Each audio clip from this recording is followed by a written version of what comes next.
And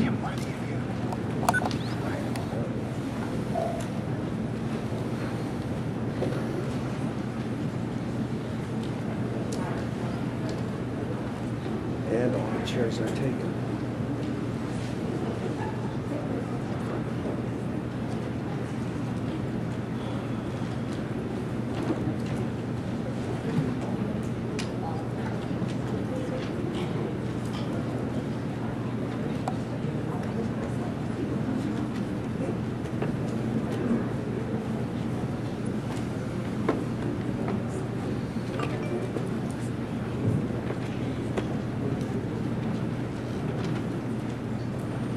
It's a very personal thing to me. My parents have both passed, but I can tell you it was the most difficult thing I ever had to address in my life was trying to make sure we were taking the best care of my folks, because sometimes, in my case, my folks didn't want us to do too much. So that's the discussion I always get about they want their independence, they want to make decisions, and you want to help them. And it's striking that balance. And in fact, it gets very personal, and that's why I was proud to be part of us passing some elder abuse legislation, because my mother was taken advantage of by home health care workers we hired to come into the home to take care of her. They literally stole her checkbook and forged checks, and were taking money from her. And so that's something where this is not a hypothetical, this is something I had to deal with, and the system wasn't that good to address it. Good morning, everybody. I'm Cynthia Canty, host of Stateside with Cynthia Canty on Michigan Radio, and it is my pleasure to welcome you all here. And as we just saw in that video, elder abuse can happen to anybody, rich or poor, male or female, famous or unknown. It can happen in the governor's family, it can happen in our families. And that's why it's going to take all of us working together to combat this raging epidemic. And that's the reason we're here today. The No Excuse for Elder Abuse campaign that we are launching here this morning is the result of a number of agencies coming together to make all of us, especially the general public, make us all aware of the signs of elder abuse. What do we look out for? And most importantly, how do we report it? We also want the would-be perpetrators, those who would harm our vulnerable loved ones, to know we're watching them. And we are not afraid to say something. We are not afraid to turn them in. Now, as I mentioned, the No Excuse for Elder Abuse campaign is made possible through the collaboration of a number of agencies. So if you're here representing the agencies I'm about to announce, please stand briefly so we can recognize you. The Area Agency on Aging, 1B.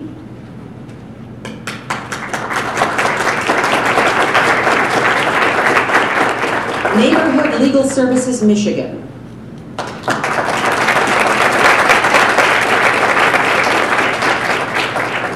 Lakeshore Legal Aid.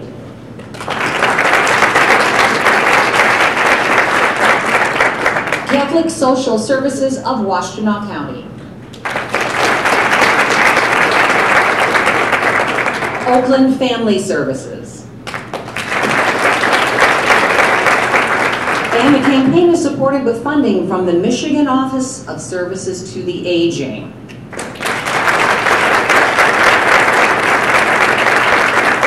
We also want to give some special recognition to someone who made the trip to join us today. From the Office of Michigan's Attorney General, we want to welcome Constituent Relations Representative Wendy Anderson.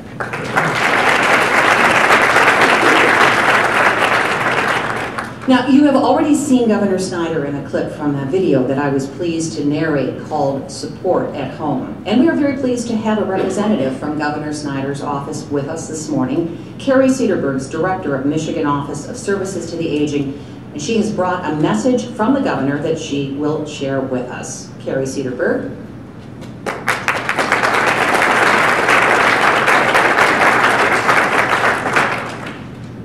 Good morning. Good morning. All right, I like that enthusiasm. There are donuts and there's coffee. Be fired up. Again, my name is Carrie. I am the Director of the Office of Services to the Aging here in the state. And I just want to say thank you to all of the partners in the room to really make this happen. This is extremely exciting. elder abuse prevention and awareness is a priority not only of our office, but of the larger aging network, and as you saw, of the governor.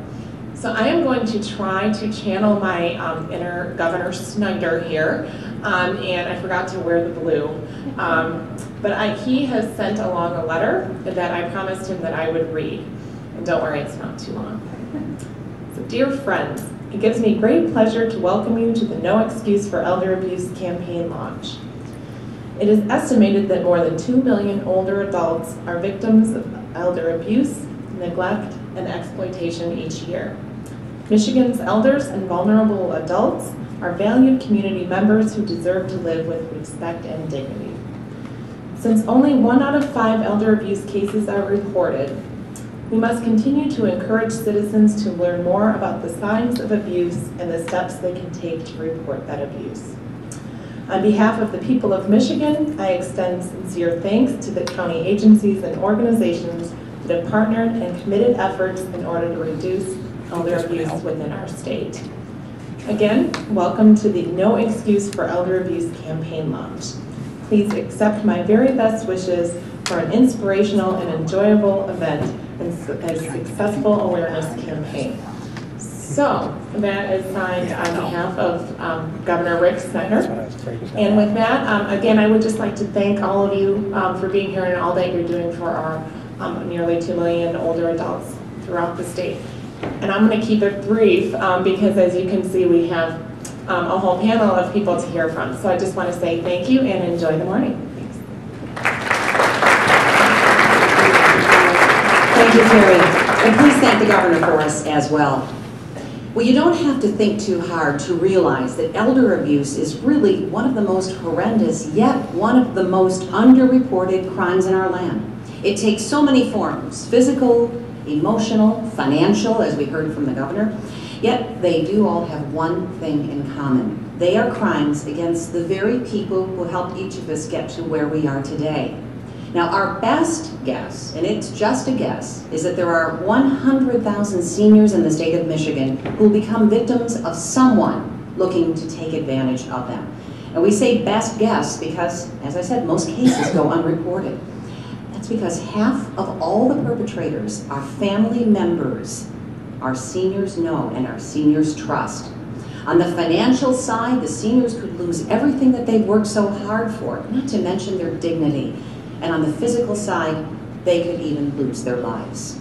Well, as we've already heard, elder abuse knows absolutely no socioeconomic boundaries, no gender boundaries, not even geographic boundaries.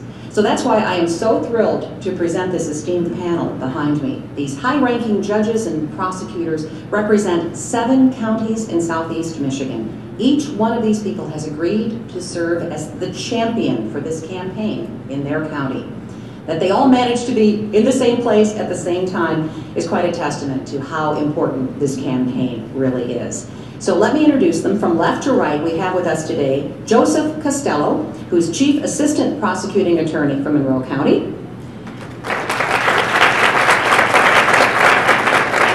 Kay Lanny Ray Rathko Wilson, RN. She represented Michigan so beautifully during her reign as Miss America, and she continues to serve as an advocate for the elderly in Michigan. From Washtenaw County, we have Prosecuting Attorney Brian Mackey. Derek Meineke is here today, 44th District Court Judge, the City of Royal Oak in Oakland County. Prosecuting Attorney of Macomb County, Eric Smith. John Tomlinson, Probate Judge, St. Clair County. William Valancourt, Prosecuting Attorney of Livingston County. And representing Wayne County Prosecutor Kim Worthy, we have Tricia Worthington, who is the lead attorney for the Elder Abuse Unit in Wayne County. So now we're going to ask each of these folks to give us just a brief glimpse into what their county is doing to bring attention to and help eradicate elder abuse. So we'll begin with Joseph Costello from Monroe County. Thank you. Good morning. I've had the privilege and honor to serve in Monroe County as a probate judge from 1985 to 1996, and from 1997 till April 2012 as